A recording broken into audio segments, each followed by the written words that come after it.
I'm Chris Christoff, the Director for Professional Development and School Supports. In the next two videos, you will see an effective model for conducting pre- and post-conferences.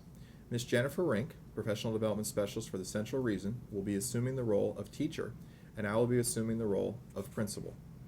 In this video, we will be structuring it to hit all the important components that make up an effective pre- and post-conference. This includes, most importantly, the resetting of our professional growth system from purely evaluation to growth mindset. We will be talking specifically about the dominant elements that I will be seeing during the observation.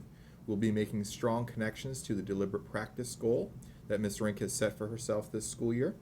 We'll be talking about the differences as we move along the spectrum of the rating scale from beginning to developing to applying to innovating. We'll be talking about the fact that artifacts can be brought into both pre- and post-conferences to show how the desired effect of each element will be reached. And again, most importantly, we'll be strictly focusing on how we're going to grow in our profession of teaching for the benefit of student learning. We hope you enjoy.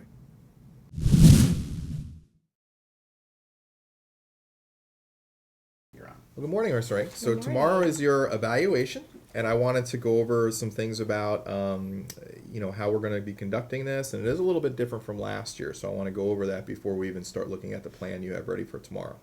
So the first thing is if you remember last year, we were kind of focused on the evaluation part, and we really didn't do much to establish deliberate practice and establish some of those dominant elements. So there is a little bit of a difference between last year's observation and this year's observation. And I really want to start by talking about the difference between evaluation for evaluation purposes and evaluation truly for growth purposes. So when we talk today, I'm going to be asking you specific questions about where you are in your lesson. Is this new information? Are you deepening information? What prerequisite skills do the students have? Are you having them do a culminating project? What exactly am I going to see?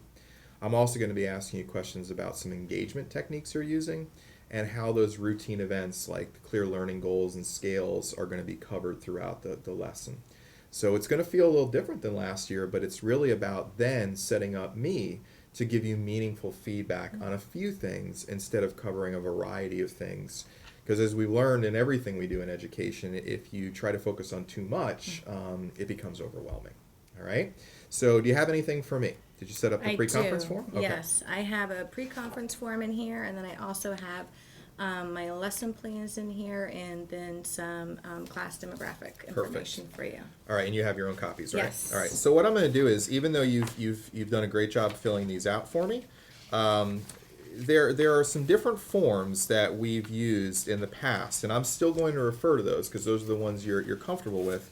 But I also, and I see you included them, so you must have received my email. Yes. There are some other forms that were located in iObservation called the Planning Conference Structured Interview Form and the Post-Conference Structured Interview Form. And I'm really going to use some questions from both of these forms because specifically the Planning Conference Structured Interview Form has some questions that I will need answered to do a better job when I go and observe you and to be able to provide you with some meaningful feedback, okay? Okay. So even though you wrote these out, I'm just going to have you describe them for me just to see if maybe I need any additional information. So Okay. when we look at your lesson tomorrow and we think about the students in your class, describe for this particular, I think I'm coming in second period? Yes. Yeah, so describe for me what the class makeup is in second period. Okay, and my second period is 8th grade U.S. history, and in my class I have 22 students, 12 of which are female and 10 are male. Okay. Within that I have 6 ESC students, 3 of them have the SLD exceptionality, 2 are language impaired, and 1 is ASD. Okay. I have 1 ESOL student and then 2 504 students. Okay. Now, does Mrs. Johnson, your support facilitator, come in for any of this period, or I know you're dual certified? Yes, I'm dual okay. certified, Okay. yeah. Perfect. All right. She does provide additional support at different times, so. Good. Okay. All right. So when we're thinking about this lesson, just before we get into the nuts and bolts of it, just tell me about this content. What are we going to be? What are the kids going to be learning about tomorrow? Well, we have our essential, our unit essential question, and it's about colonization. Is the unit that we're in currently right now, and the unit essential question is how did European colonization of North America play a part in the founding of the United States. So at this point, we've already talked about early colonization, and so now we're moving into the actual English colonies. So for when you come in tomorrow, our lesson learning goal is really looking at the characteristics of New England, Middle, and Southern colonies. Okay, good. Right. Okay. So when we're looking at design question one routine events, setting clear learning goals, tracking student progress, and celebrating success, how will I see, or will I see any of that going on tomorrow? You will. Well, we have the learning goal. It's always posted on the whiteboard, so you'll see that. And then we also have the students have their academic notebooks, and then they record the learning goal in their academic notebooks, and we're going to be using those notebooks in class too, so you'll see that at different points when we do different activities. We also have a scale that's posted on the front board, and they also have that in their academic notebook, and I provided you a copy of the scale in the folder as Great. well. Got it. And then we'll be referring to the scale in the beginning of the lesson, and then we'll also go back to it at the end of the lesson. So, being that this is, they have some prerequisite knowledge, but this is obviously a new topic. Yes. Am I going to see them rating themselves at all on this scale today, or is it too early for that? You'll see them rate themselves at the end of the lesson, because it's kind of like day 2 that you're coming into this particular lesson chunk. The previous day, we're actually going to be introducing this particular lesson chunk, and that's when we're going to be going over the scale. So they're really rating themselves initially there, and then at the end of the lesson that you're going to see, the students are going to be going back to the scale and then rating themselves then. So Great. is that more at the end rather than at the beginning? Okay. I just maybe mark this down for me as in our post-conference this year, you are allowed to bring in, which is a little different than last year, artifacts to contribute to the lesson and give me more information on the lesson. So if you could, can you grab one of the students' notebooks for me so I can just get a better idea of how you're tracking progress? And is that something consistent? They always use these notebooks to contract? Okay, great. Yes. Okay. Rules and procedures. I mean, I've been in your class many times, so I know the kids are well behaved. There's obviously some procedures. Is there anything different in this lesson that I'm going to be seeing as far as maintaining rules, procedures, arrangement of desks due to the lesson, something that I should be on the lookout for? Nothing too different. We are going to have a couple of transitions, so you're going to see like my transition procedures. Okay.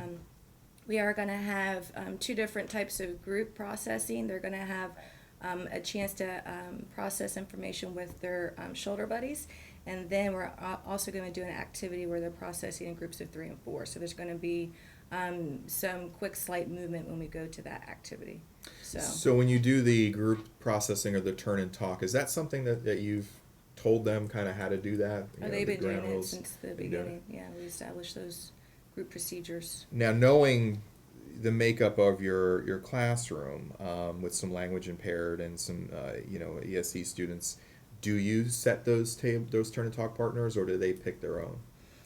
We initially I've set them. Depending on the activity, I'll let them choose if they want to choose a different partner. But otherwise, they're kind of already positioned in an intentional way to process that information. Perfect. Okay. So now we're going to get into the meat of your lesson. So we've been talking a lot this year at our school about what design question we're in. And we've got those 3 different design questions where kids are interacting with new knowledge, they're deepening knowledge, or they're creating and generating hypothesis. So when I come in tomorrow, what design question will you primarily be in? I brought the domain 1 here for me just to reference to, because Yeah. I don't have it exactly memorized yet. I'm still that's working why we're on in the it. growth mode. Okay. Yeah. But knowing that this is a new lesson chunk that I'm moving into, and that I just started it really yesterday, introducing this lesson chunk. And I was going through it, and I was kind of doing some visual activity and some previewing. And today I'm really going off of that previewing that we did yesterday, and then also for their homework assignment. So with that, I believe that I'm still in DQ2 with this particular Okay. sequence that I'm in right now. All right. So let's talk through that. So yesterday you did a lot with setting up the learning goal. Obviously, Right. handed out the scale, Yes. talked to them about any prerequisite knowledge that they might have had. Right. Tell me about this homework last night. What were they doing? I actually found an article, and the article really summarized like the life of colonists Okay. and the three different regions in New England, in the middle colonies, and in the southern colonies. And so their assignment was, and also had visuals in there, some pictures for students to look at. And their assignment was to go home and read that and then underline what they think is the important information, or key terms that's in the article. And it's just what they think. Is there's no pressure with that.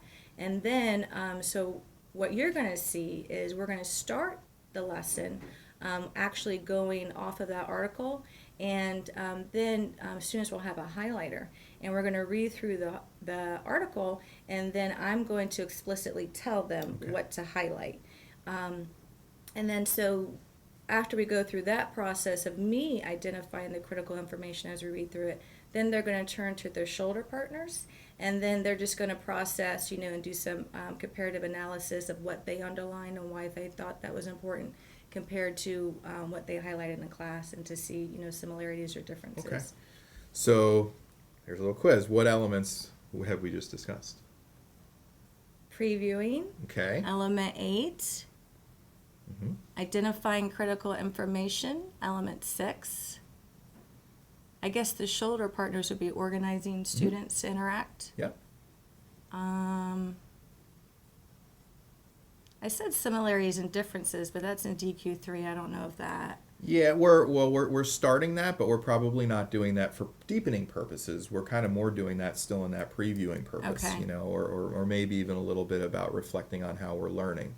But you also talked a lot about chunking content. Now, I'm not going to really be able to see that, but you've talked that through with me, how you've purposely chunked this content, and it builds upon previously chunked content. All right.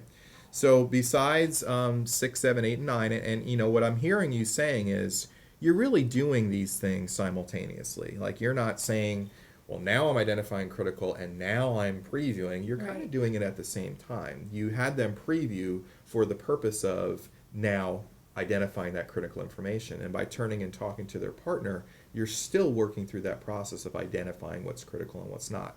So when we talk about dominant elements tomorrow, and what I'm going to be specifically looking for, I'm going to be looking for what you just told me you're going to be doing, which is primarily 6, 7, and 8, with the knowledge that we've already done some chunking of content for this lesson.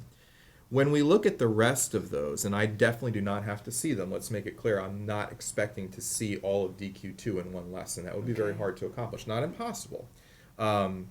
But we do want to make sure, as we've talked about in Lunch and Learns and at faculty meetings, that when we're in DQ2 and we're truly interacting with new knowledge, students need to go through that whole cycle. Not in order, but they need to go through that cycle. So do you believe we'll be seeing any of the others in DQ2, such as processing of new information, elaborating? Will we be seeing any more of those? Yes. After they do that shoulder partner processing, we are then going to transition into another activity, and that's when we're going to transition into groups of 3 and 4. Okay. And then what I've done is I gather different information and pictures and visuals about each of the 3 regional colonies, and each group is going to have a different region. So there might be groups that have 2 groups that have New England, 2 groups that have middle, 2 groups that have the southern colonies. And then they're going to go through that information that's in their folder, and then they're going to categorize. They're going to look through the information. They're going to categorize: is this geographical features of the region? Are these physical features? Are these housing? Different clues to get ideas of really what are the characteristics of that region. And so they have strips of paper, and they're going to write down the information on the strips of paper, like that particular characteristic, and then they're going to categorize it, different pieces of paper That's a on great the table activity. and categorize it. Okay. So that will give them, I think that would be element 10, where they're processing the new Yeah, they information. definitely are processing. And if you're going to have them make any inferences on that information, I don't know if I heard that or not. We would be in elaborating. Um, so we're primarily going to be in DQ2, and I'm going to be looking for 6, 7, 8, and 10, and maybe based on their conversations, getting in a little bit to 11. And then in a future lesson, I'm sure you would do something to get them into 12 and 13. Okay, so the last thing, well, actually, two more things. Your deliberate practice this year, as we've talked about in our previous conferences, on scales, Yes. which is a really good one. So I'm going to go ahead and make that a dominant element as well, because you already told me that we're going to be looking at scales and Yes. learning goals and things of that nature. Is there anything that you've done since our conversation about deliberate practice to prepare yourself for or improve yourself in the creation and implementation of scales in the classroom? Yes, last year I was trying out scales, and they were like generic scales. Mhm. They really weren't content Our whole specific. school was there.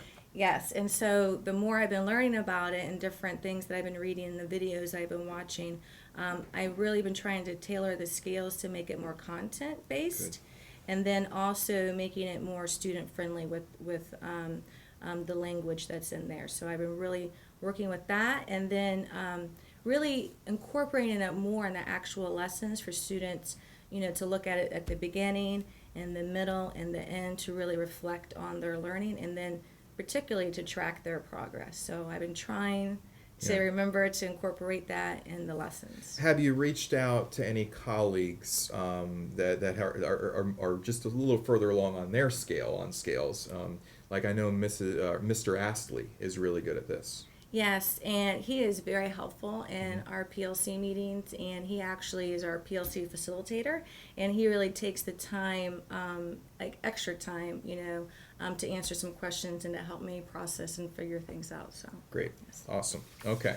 All right. So we're going to be looking at scales, and that's why I kind of also wanted to see a student example in the post-conference. So we'll Okay. kind of make that one of your artifacts that you can bring in. And we're going to be looking at, we already said dominant elements 6, 7, 8, and 10. Now, I just also want you to know that, as this lesson goes on, you could potentially get further than you thought. You could potentially not get as far as you thought. So if I see other elements in DQ2, or if you happen to not even know it and dip into DQ3, I'm going to go ahead and write that information down. And if I have enough information, I might go ahead and score that. But I'm for sure going to try to score the ones that we've agreed are going to be your dominant elements and your deliberate practice goal for the year. All right. Perfect. So we've talked about routine events. We've talked a little bit about maintaining classroom procedures, and you told me how this is going to be set up and how you're grouping students. Talk about engagement a little bit. Are you pre-planning any engagement activities, or are we just going to kind of see how it goes and implement an engagement activity if need be? Well, engagement, but actually before I start every lesson, I do like a review. And I actually engage them with different questionings and get them going and they're thinking that way, getting some types of response questionings, response chaining questioning techniques.